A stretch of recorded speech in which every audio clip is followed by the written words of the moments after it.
All right, so we're diving into something I know you've been really interested in lately, Wealth Creation by Leila Hormozi. Yeah. And she's got these 10 rules of money. I love that she puts it in quotes. And we know you've been exploring this whole world for a while, so Yeah. we thought it'd be really interesting to see what her perspective brings to what you've already learned. Definitely. I think she's got a lot of valuable insights. Yeah, and for anyone who's not familiar with her, she's... Yeah. Leila Hormozi is like the epitome of a self-made entrepreneur. I mean, Yeah. she's built successful businesses, scaled them, and she's known for this really practical, no-nonsense approach. You know, Totally. no fluff, just straight to the point. Yeah, it's not just theory. It's like she's actually Exactly. on the thing. She's been in the trenches. Yeah, so it's super intriguing. Yeah, and what I find really refreshing is that she's super clear about these being her principles, Right. right? Like she's not claiming these are universal laws or anything. It's her playbook. Exactly. It's like a glimpse into how she thinks about money. And it's working for her, so it's Yeah. worth checking out. Totally. So rule number 1, Okay.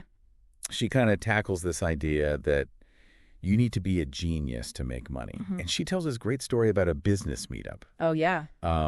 Early in her career, where there was this guy at the meetup who was like, Okay. well, not the sharpest tool in the shed, Right. but he was making $400,000 a month. Wow. And it just like blew her mind. That's a great anecdote because it really challenges this whole myth that you need like a super high IQ to be successful with money. Totally. And I think that's so limiting for a lot of people who maybe feel like, Well, absolutely. oh, I'm not smart enough to do that. Yeah. It can be really discouraging. But what Hormozi realized from that experience, and I think it's such a powerful takeaway, is that Yeah. hard work, patience, and like just good old-fashioned common sense are often more important than just like raw intelligence. Absolutely. It's about being smart with your decisions, Yeah. being willing to put in the effort. And sticking with it, even when things get tough. You got it. Like that's huge. Yeah. It's such a relief to hear that, honestly. I know. It's like permission to stop overthinking and just start doing. Yeah. Yeah. And that actually leads perfectly into her next rule, Okay. which is all about savings. Gotcha. And she has this really interesting way of framing it. Yeah. She calls it the oh shit fund, Love that. which, it sounds a little Catchy. a little edgy. Edgy, but it's like so relatable. I know, right? Because we've all been there. It's real. But she's not talking about hoarding cash just to like get rich slowly. Right. It's about creating the safety net that allows you to take risks without being completely paralyzed by fear, which I think is so smart. This one really resonated with me Yeah. because it totally reframes savings. Yes. It's not the end goal itself, right? Yeah. It's the foundation. To spring. Yeah, exactly. It gives you that freedom to actually pursue opportunities without constantly worrying about, oh my God, what if this happens? What if? It's like that mental space to be creative and take those leaps of faith. So think about it. I mean, it's a serious question for everyone listening. Mm-hmm. Do you have that kind of security in your own life? Like Yeah. enough to actually take a leap of faith without fear holding you back? It's a question we all need to ask ourselves.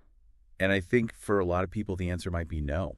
Yeah, and that's okay, but it's the first step in changing that. Totally.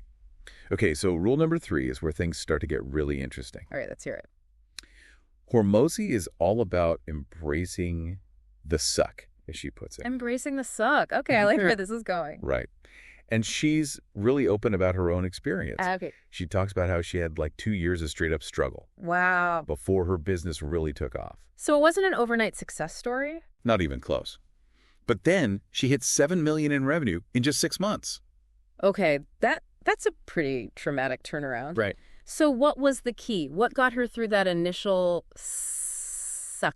She ties it to this concept called the Dunning-Kruger effect. Okay, I've heard of that. Yeah, it's a cognitive bias Right. where we tend to overestimate our abilities when we first start something new. Oh, yeah, that makes sense. Like we think it's going to be easy and then reality hits. Exactly. And we Okay. realize we actually kind of suck. We've all been there. Oh, yeah. And this isn't just about business or making money. It applies to learning any new skill. So true. Think about learning a new language or an instrument. Right. You start out all excited, and then you hit that wall. And you're like, wait, this is hard. Yeah, and that feeling of suck is actually a sign of progress Interesting. How so? because you're becoming aware of the true complexity of the skill. Ah, I see. You're moving past that initial naive phase. Exactly. So Right. instead of getting discouraged when you hit that suck, period. You can actually reframe it as a sign that you're on the right track. So it's not a reason to quit. It's actually a reason to keep going. Exactly. Because if you push through it, you come out the other side with way more skills and knowledge. So how do we actually get through that tough period? What's Hormozi's advice? Perseverance. Okay. Simple, but powerful. Right. She gives the example of Howard Schultz, the founder of Starbucks. Okay. He faced like 17 years of struggle. Wow, 17 years. That's a lot of suck. Right. Before Starbucks became the global phenomenon it is today. So it wasn't an overnight success for him either? Nope, not at all. Yeah. But his story and Hormozi's own experience show that pushing through those tough times is often what separates the people who achieve lasting success from the ones who give up too soon. So we've got to embrace the suck. Embrace the suck. Got it. So now I'm curious, thinking about your own journey, what are some skills that you're currently sucking at? Ooh, good question. That could be crucial for your future success if you just kept practicing and refining them. Ooh, yeah. That's a good one to think about. I'm sure we all have a few. Definitely, me too. Okay, so let's move on to rule number 4. Okay. This one's all about excellence. All right, bring on the excellence. She shares this story from her personal training days, Okay. back when she was a trainer. Mm-hmm. And she decided to focus on becoming the absolute best trainer she could be. Okay, so instead of chasing clients, she focused on mastering her craft. Yeah, exactly.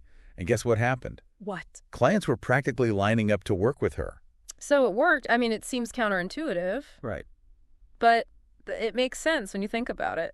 It's like that saying, build it and they will come. Exactly. So what's the principle at play here? It's the idea that money chases value. Ooh, I like that. Right? So if you become truly excellent at what you do, the money will follow. It's not about chasing the money itself. Right. It's about becoming so good at what you do that the money becomes a natural consequence of the value you provide. It's like when you're a master of your craft. People are willing to pay a premium for your expertise. Exactly. So this is where it gets really personal. Okay. What's your game? What can you strive to be the best at? Ooh, that's a good one. Right. And how can you turn that excellence into value for others? That's the key question right there. It is. Because that's how you start connecting these principles to your own goals. Absolutely. Okay, now this next rule might surprise you. Okay, hit me with it. Hormozi actually cautions against seeking passive income Oh, really? before you've mastered active income generation. Interesting. Yeah, she learned this the hard way. Okay, how so? She jumped into real estate investing before she'd really mastered running a business. Ah, okay. So she was trying to get to the passive income without... Without that solid foundation, Right. and what happened? What happened? She ended up losing a lot of money Yeah. and dealing with a ton of headaches. Ouch. Yeah, it wasn't pretty. But her takeaway, Yeah. which I think is so important for anyone who's, thinking about passive income, is that passive income still requires active skills. That's a good point. It's not truly passive. No. You still need to be actively involved in some way. Yeah. So whether it's investing, deal making, Yeah. whatever field you're in, You need the knowledge and the skills. you can't just set it and forget it. Right. It takes work. Yeah. And you might be thinking, well, I have a job that's active income, right? Yeah.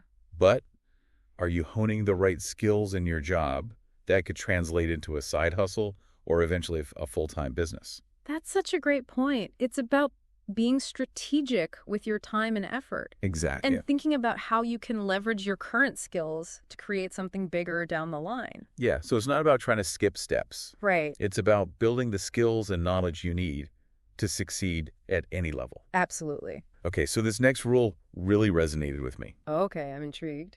It's the idea that money is a means to an end, not the end itself. That's a good one. And Hormozi talks about how she actually felt empty Really? after selling her first company. Interesting. She had the money, but realized it wasn't actually fulfilling. That's a common experience, right? It is. Yeah. We often chase money without really defining what we want to achieve with it. We get so caught up in the pursuit that we forget about the why. Exactly. And Yeah. she really emphasizes that money is simply a tool A tool for what? to help us reach our goals. Okay. It's about aligning your financial goals with a deeper purpose. I like that. Right. So it's a powerful question to ask yourself. Mm-hmm. If money were no object, Mm-hmm. what would you build, Wow. create, or experience? That's deep. It forces you to really think about what truly matters to you. It does. because it's not just about accumulating wealth. Right. It's about what that wealth enables you to do. Exactly. But okay, let's get practical for a minute. All right, let's do it. How do we actually get started on the path to making that money in the first place? Yeah, good question. Especially if, like Hormozi said, we're still mastering those active income skills. Right. We're not all running multi-million-dollar businesses yet. Exactly. So how do we bridge that gap? Well, her next rule addresses that perfectly. Okay, lay it on me. She says, there's no shame in the hustle. The hustle. The hustle. She tells this great story about working as a hike guide Oh, wow. while she was building her business. Interesting. Right. And one of her clients, this guy who was clearly out of shape, Yeah. he was really struggling on the hike. Okay. And he expressed this sincere gratitude for people like her who are willing to do that kind of work. Like, he was so thankful that someone was there to guide him and help him along the way. And it's interesting how we can sometimes feel ashamed of jobs that we see as beneath us. Yeah, totally. Like, we think, oh, I'm too good for that. Yeah. But like Hormozi's story illustrates, those jobs can be valuable stepping stones on the path to something bigger. They can teach you so much. Absolutely. So what did she learn from that experience? Instead of feeling ashamed or beneath the job, she saw it as a way to build resilience and learn valuable skills. While working towards her bigger goals. Exactly. She even said, and I love this quote, "If you're not rich, there is nothing beneath you when it comes to making money." Wow, that's powerful. Right. It's about reframing those opportunities. Yeah. Seeing them not as setbacks, but as stepping stones. So what opportunities are you overlooking right now as pride or fear of appearing beneath you? That's a tough one. It is. Because those could be valuable stepping stones in disguise. Absolutely. Sometimes the things we resist the most are the things that can teach us the most. And potentially lead us to the most success. Exactly. So it's about challenging those assumptions and being open to possibilities you might have dismissed before. I love that, being open to the unexpected detours on the path to success.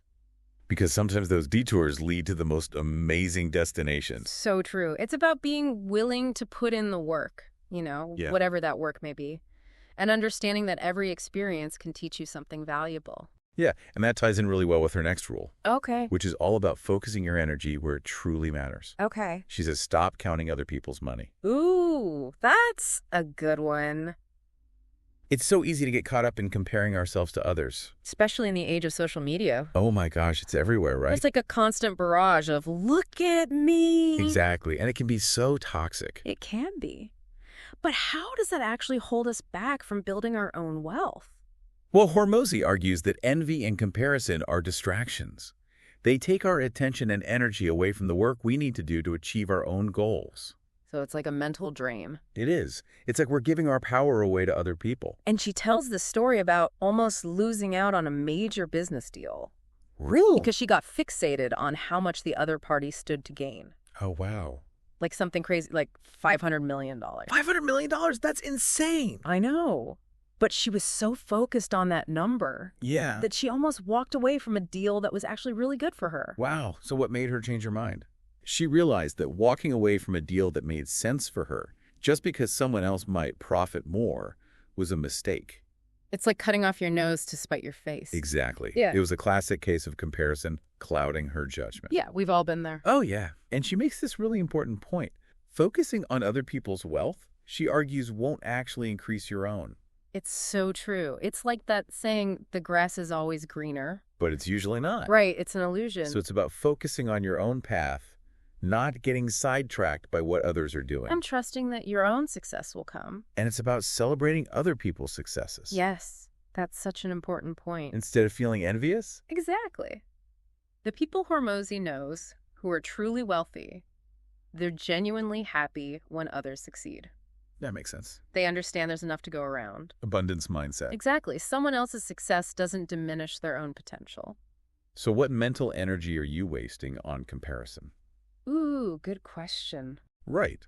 And how can you redirect that focus to nurturing your own opportunities and talents? That's the million-dollar question. It is. Okay, so this next rule is kind of interesting. Okay. Because it challenges a lot of what we hear about wealth creation. I'm listening. Hormozi argues that you don't actually need to change your beliefs to make more money. Really? You just need to change your behavior.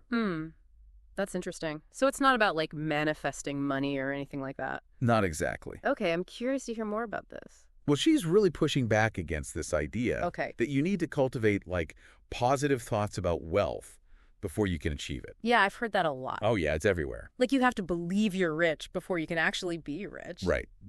But Hormozi is saying it's not about changing your thoughts first. Yeah. It's about changing your actions. So action trumps beliefs. Exactly. Yeah. And the results will follow. So did she have any personal experience with this whole mindset versus action debate? Oh, yeah. She admits that she used to try and manifest wealth through things like donations and acting as if she was already rich. Okay, so she's been there. She has. But it wasn't until she shifted her focus from changing her thoughts to changing her actions Yeah. that her financial situation actually started to improve. So it's about walking the walk, not just talking the talk. Exactly. It's a good reminder that actions speak louder than words. Or, in this case, thoughts. Right. So what actions are you putting off because you're waiting for a mindset shift? Or because you're doubting your abilities? That's a good one to think about. What if you just started acting as if you were already capable and confident? That's a powerful challenge. It is. Because sometimes the best way to overcome self-doubt is to just take the leap and see what happens. Just go for it. Exactly. Okay, so Hormozi's final rule Okay, bring it on. is all about problem solving. Problem solving, I like it. She believes that the amount of money you make is directly tied to the difficulty of the problems you solve. Okay, that makes sense. If you're solving a problem that a lot of people have and you're providing a valuable solution, you're more likely to be rewarded for it. Exactly. And she uses the example of Elon Musk, Okay. whose companies are tackling massive problems. Right. Like sustainable energy and space exploration. Huge problems. And as a result, he's become one of the wealthiest people in the world. So it's not just about working hard, it's about working smart and finding ways to create more value for others. Exactly. And she also points out that the creator of Ozempic, The weight loss drug.